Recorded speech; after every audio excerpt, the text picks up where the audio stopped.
What's up YouTube, it's your boy the Ol Drunken Geek, and today I'm gonna review Alita Battle Angels, so stay tuned.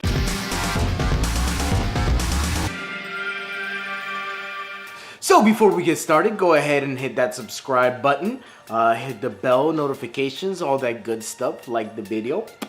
And yeah, spoilers guys, definitely spoilers. If I do a review, it's definitely a spoiler. Take it like that, because how the fuck am I gonna talk about the movie without spoiling it? It makes no sense. Anyway, moving on.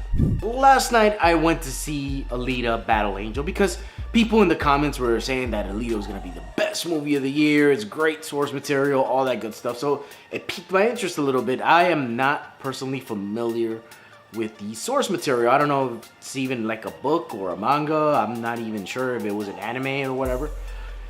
All I know is that this movie was not good.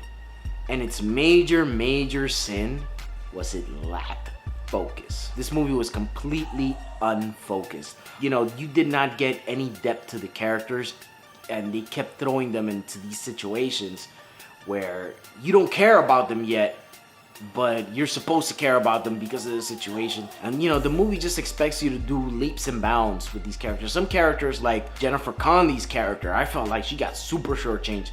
You see her like 3 times in the fucking movie, and she just pops the fuck up like, oh, where'd you get that body?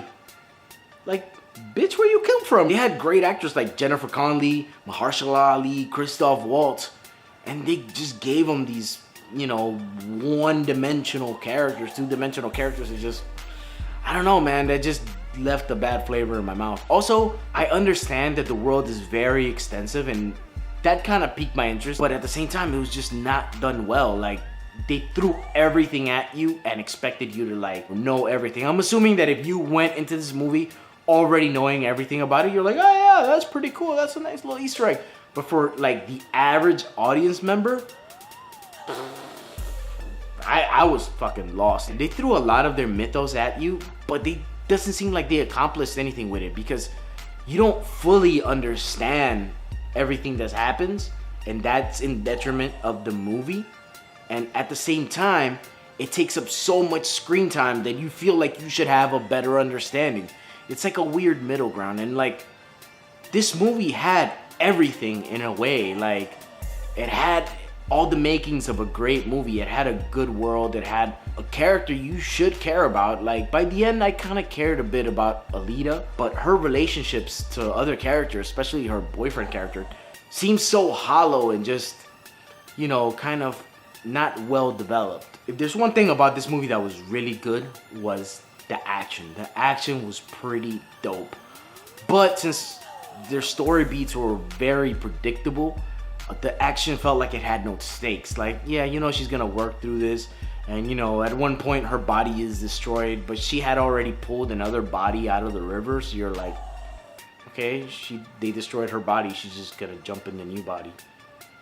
Okay. The flashback scenes, I felt like if they would have been done right and very sparsely, they could have been like, okay, it's piqued my interest for the next movie, as opposed to what they try to do, which is like throw everything at you and be like, all right, watch the next movie if you want any answers, because the movie even ends on a cliffhanger. There's a villain that you never really get to know much about, and you see him, and then he does the mustache twirling thing at the end, like, I'll see you next time, Alita, and it's like, I don't know about all that, bro. Pretty whack. Also, back to her relationships. Her boyfriend, dude. Oh my god, was that just not well developed at all. It seems in the movie that she spent a lot of time with him, but none of the time that she spent with him felt like organic relationship building. It felt very, you know, Attack of the Clones, Star Wars Episode 2. It felt very like, oh, we meet, oh, we automatically like each other. Okay, you know, at one point, like, she gives him her heart and stuff like that, and it's like, whoa, you just met the guy like 3 weeks ago. You guys barely have a relationship, and all of a sudden you're like giving your heart to him. It was very weird. Not only that, he almost dies. They save him, just for him to die like 10 minutes later in the movie. Like, what the fuck? Why'd you even save him? What was the point of that? So, I don't know, bro. The action scenes, like I said, were good, but that's not enough to make the movie great. If anything, this has piqued my interest for the source material, so I'll seek that out eventually and find out what all that's about, because it does seem like if this would have been pulled off right, they would have gotten more movies and it would have been great. So if you like this review, let's call it a review, because it was mostly me shitting on poor little Alita, go ahead and drop a like, man. Share, subscribe, all that good stuff. Check us out on Instagram, dropping loads, Ol Drunken Geek, and that's all I got for today, man. ODG out.